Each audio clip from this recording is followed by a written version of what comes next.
Coming up on Cardinals Insider, I remember thinking, like, this is classic baseball. the team heads to the home of the Green Monster. Plus, the Cards and the Red Sox have a rich history that dates back decades. Alan Craig is going to come to the plate. The throw!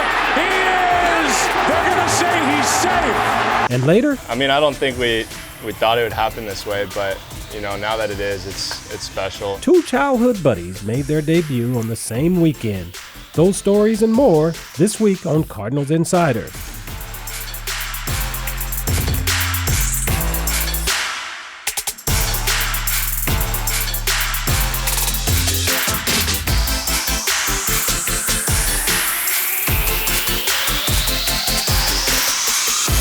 Welcome to Cardinals Insider. I'm Ozzie Smith. The Cardinals and the Red Sox are one of the most fun matchups in the game of baseball. It doesn't happen very often, but the team is in Boston for a 3-game series this weekend. It's a special trip that's not lost on the players. I watched a game out there when I played out in the Cape Cod League, and I remember thinking, like, this is classic baseball.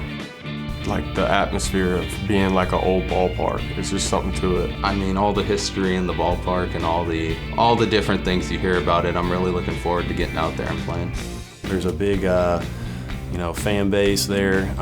It's just like where a lot of legends have come through to play. So anytime you can share that with the history of the game, also being a fan as a player, it's something that you want to be able to experience yourself. Well, Fenway is always great. It's always nice to head to the Green Monster. It was like a prestigious thing to go in the Green Monster and be able to sign the wall, so hopefully I can go back there and see my signature. I've never been there, so that's one I got to cross off my list. So I'm looking forward to just going there, check the Monster out, see what the big deal is, check out some of the history, walk around the town, find out what some of the local food is, try out my Boston accent with some people, goof around, have some fun, we'll see. Some chowder. The Cards and Red Sox have a rich history. Here's a look at how their histories intersect. They are two of the most storied franchises in sports history, located in baseball-crazed cities, with regional fan bases. The Cardinals and Red Sox have a combined 20 World Series championships, 9 for Boston, 11 for St. Louis. And they've met 4 times during the Fall Classic, splitting the all-time series at 2 apiece. The most recent 2 have gone Boston's way. First, by breaking their 86-year curse in 2004, as the bats ran cold on the 105-win Cardinals. Then in 2013, Boston again was a winner in 6 games, a series which contained 2 games with stunning endings. Check on the runner, they pick him off. This game is over. Throw home, 2 out. Over the third, Alan Craig is going to come to the plate. The throw, he is. The umpire making the call. They're going to say he's safe. There was interference at third base. Up until 2004, it had been all Cardinals. The 1946 Cards topped Boston in 7 games. Pitcher Harry Burkeen threw 2 complete games and finished off Game 7 out of the bullpen, getting the win in all 3 appearances.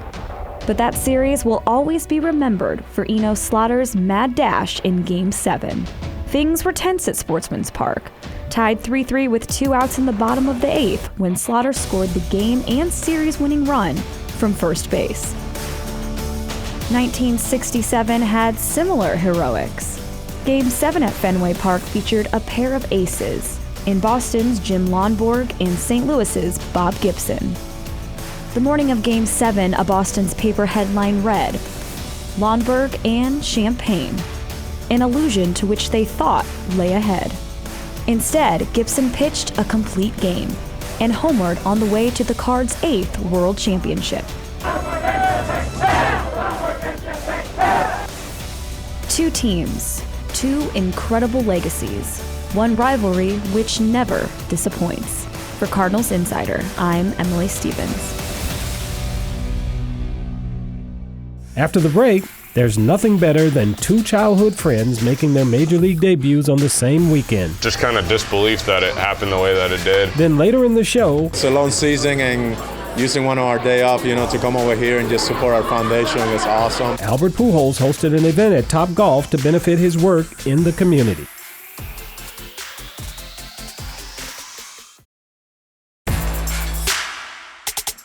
Nolan Gorman and Matthew Liberatore have been friends since they were kids.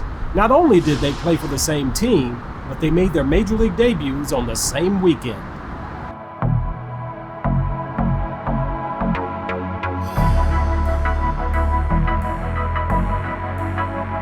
After the first round of BP, our hitting coach came up to me and he asked me how the machine was. We were doing BP on the field. He's like, all right, I'm gonna need you to go pack your stuff and talk to the trainer. He went to Nolan, and I thought he was coming to me because I had already known about it. And I was like, is Nolan going inside with his batting gloves after the first round of BP? Kind of just froze and didn't really know what to say to him. And everyone started freaking out, and I was like, oh my God, this is about to be really crazy. And then he came out and told me about 5 minutes later that it was official. And it was awesome after that. He sends this one out to right field, and a major league hit. His first at-bat, Nolan Gorman. A single gets things started. They're going to keep that ball forever, send it back to the authenticators. Definitely was nervous a little earlier, getting ready to get on the bus and head over to the field, but, it's the same game. It's a fun game, and it's just great to be out here, playing baseball.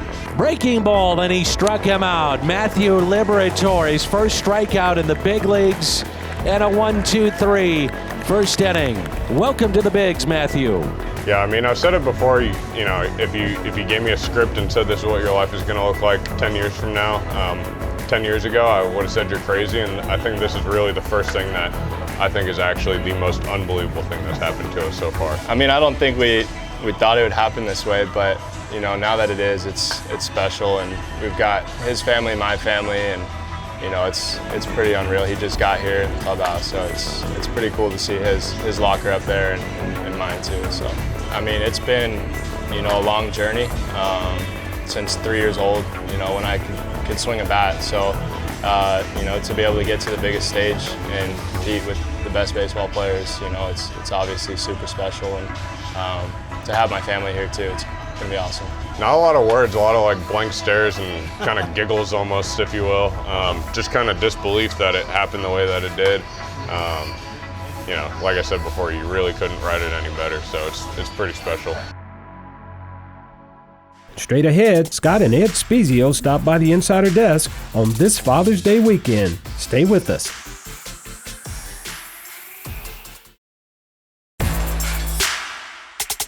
Ed and Scott Spezio both played for the Cardinals, and they both won world championships. Ed in 1967 and Scott in 2006. The father-son duo sat down with our Brett McMillan for a chat. Well, we always love to welcome alumni back here to Busch Stadium, but it's an extra special treat to have a father and son pairing. It is Ed and Scott Spezio, not only two gentlemen who played for the Cardinals, but won a world championship here, several world championships here, and you've got the red soul patch going, Scott, so let's just start off with that. How often do you fire that thing up? Not so much anymore.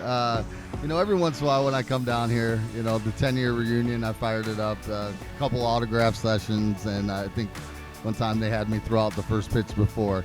But other than that, not too often. Now, it was interesting because you ended your career here, 2006, 2007. Ed, for you, your major league career really got going in St. Louis. So what was it like for you when Scott not only made the big leagues, but then eventually ends up playing for the Cardinals? Well, that was amazing.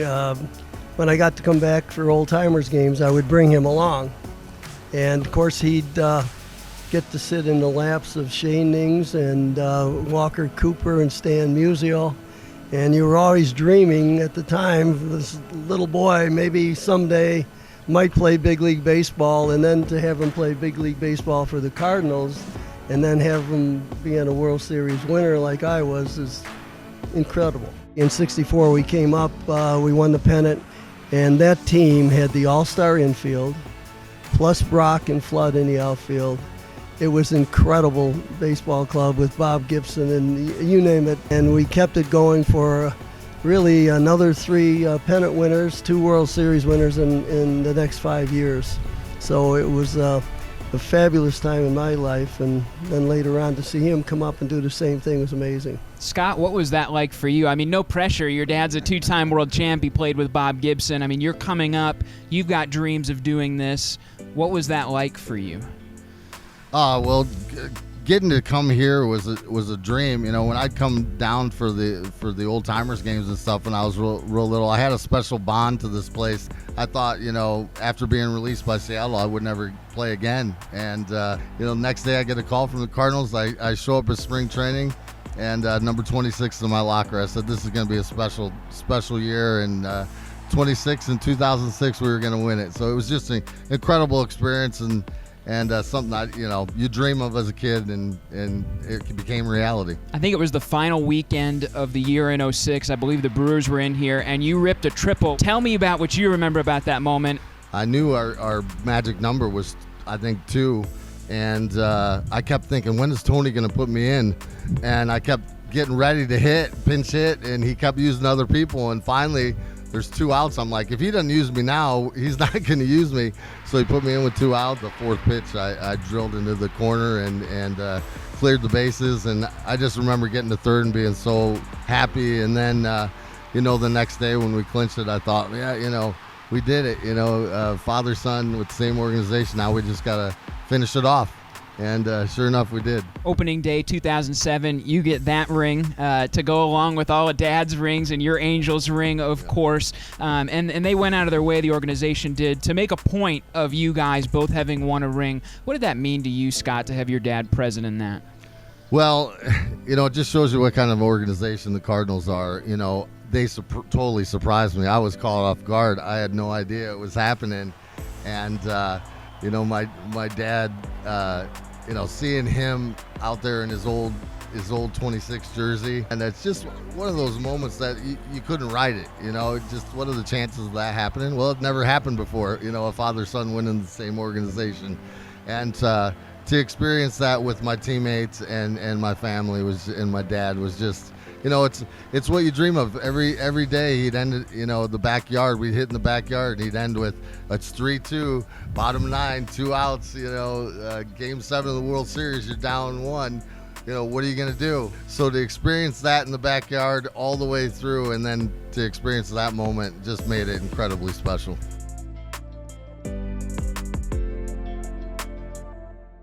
And after the break, so I was ordering him a batida de lechosa chocolate every night. He said, yeah, just give me a chocolate milkshake. That's what I thought that meant. Rick Horton is telling baseball stories. That's in just a moment.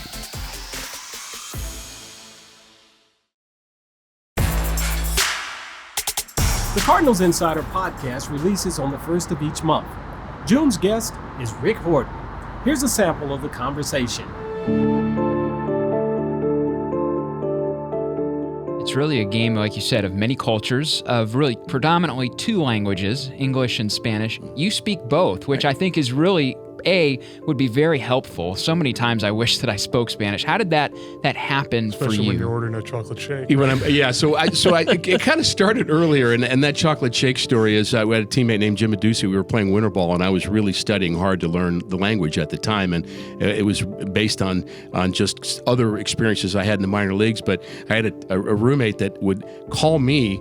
And Jim Ozzie, or a teammate, Jim Ozzie, would call me and say, would you order room service for me? I had to order room service for him every night while we played in the Dominican, while we were staying in the hotel, because he said, I can't do this. You just call him for me. So I was ordering him a batida de lechosa chocolate every night. He said, yeah, just give me a chocolate milkshake. That's what I thought that meant. But what I was asking for was a papaya milkshake with chocolate, and he'd say, Rick, they got it wrong again. Call him back. Well, I think that's one of the things about baseball too, right? I mean, all sports are a human story, but baseball has got this marathon component. You're with your teammates more than your family, and then there's that high pressure in the postseason. It is the ultimate kind of relational thing, and I think that's what Cardinal fans love about Whitey, is that he really is kind of the epitome of that. Oh, he is. He engages at every level. I mean, he was in one of our suites on the last homestand, and he was breaking down Steven Matz on the mound. He's like, Steven's going inside. we can't let him miss over the plate. He's got to work that outer corner too. So at the age of 90, people always talk about Whitey's ability to remember in the moment what happened during his managerial career or his playing career. But I think what impresses me even more at this stage of his life is how much he has become a fan and still engages not only baseball. He called Larry State, our manager of alumni relations, the other day, was breaking down the Blues' challenges defensively. So he's that way with hockey, basketball, football too. For more of this conversation or to hear others just like it, search Cardinals Insider Podcast on YouTube or wherever you listen to podcasts. The Pujols Family Foundation hosted an event at Topgolf earlier this month. Albert, teammates, and coaches were all in attendance as they took a swing at raising money for a good cause. Today we're having our Topgolf event, and we've actually done this 3 times in Phoenix during spring training, but this is the first time we've done it in Chesterfield. So we're really excited to have most of the players come out and support the cause, and as I was telling them, I mean, this is their day off. This is the only night off they get in probably this month. And the fact that they choose to serve that with us, it's greatly appreciated. It's noted on our behalf. Today we're going to have an auction. We're going to have, we sold out our bays. And it's just people coming together that really understand the mission, understand that, the programs that we offer people with Down syndrome and their parents, they won't exist without us being there and without their support. So that really is what tonight is about. It's about them. We just didn't get to do this year a golf tournament, so I think, doing an event here at Topgolf, where you can just come for a couple of hours and just have fun, and, big support from my teammates, it's a long season, and using one of our day off, to come over here and just support our foundation is awesome. And just it's good to see a lot of familiar faces. To find out more about the Pujols Family Foundation, it's pujolsfamilyfoundation.org. And also just hit us up on our social media, whether it's Facebook or Instagram or Twitter. We're always active there, and we're always talking about the next thing that we're doing. And if there are people watching this that have a child with Down syndrome or know someone with Down syndrome that aren't plugged in, please reach out to us. All of our programs are free to the people we serve, and that's something that we have been doing for 18 years. When we return, I'm answering one of your questions. It's Ask Ozzie, and it's up next.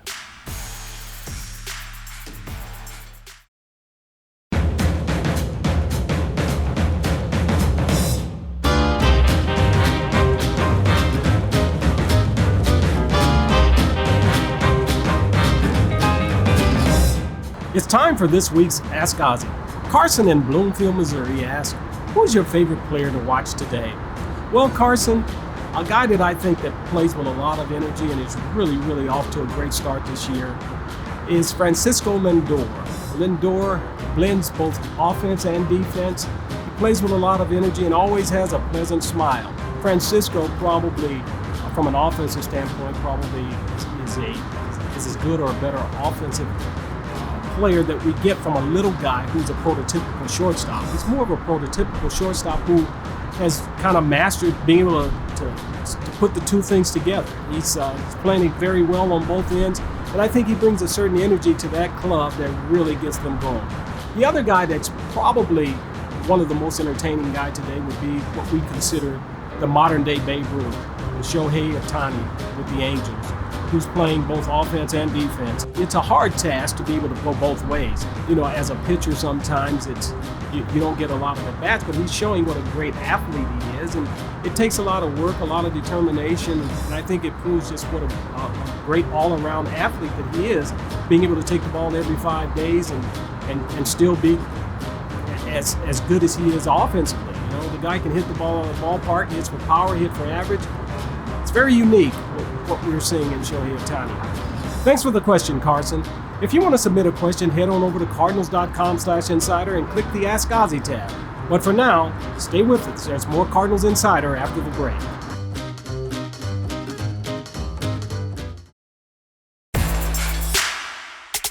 It's time for this week's Ask a Cardinal.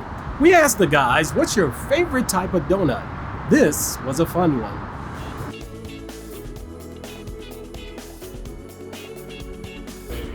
Favorite donut? Probably just original glaze. I'm pretty plain and boring, but Krispy Kreme, get them while they're hot.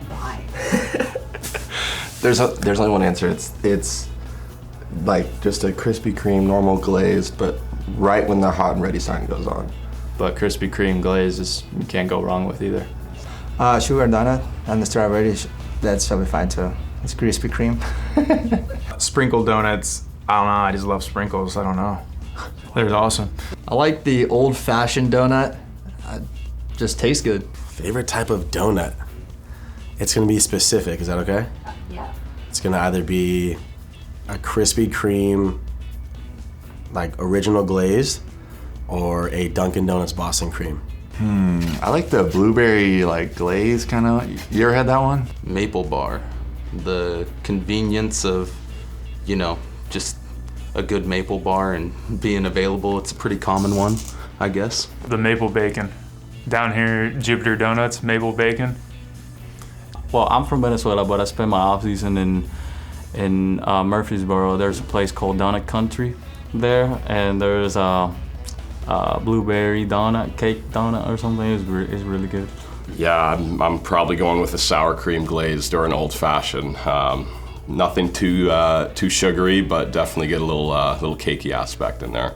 The first one that comes to my mind is the sprinkle donut. That was like OG when I was a kid. I'd always ask for the sprinkle donut, and I knew out of the box which one it was.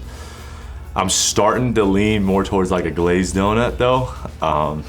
I don't know, something about like the density when you open it up, have a little coffee with it. Those are my favorite. Glazed with the sprinkle. Maybe glazed with the sprinkle, yeah. I haven't tried that yet. That's all for this week. You can always catch past stories and full episodes at cardinals.com/insider or on YouTube. And for everyone involved with the show, I'm Ozzie Smith, and we'll see you right back here next week.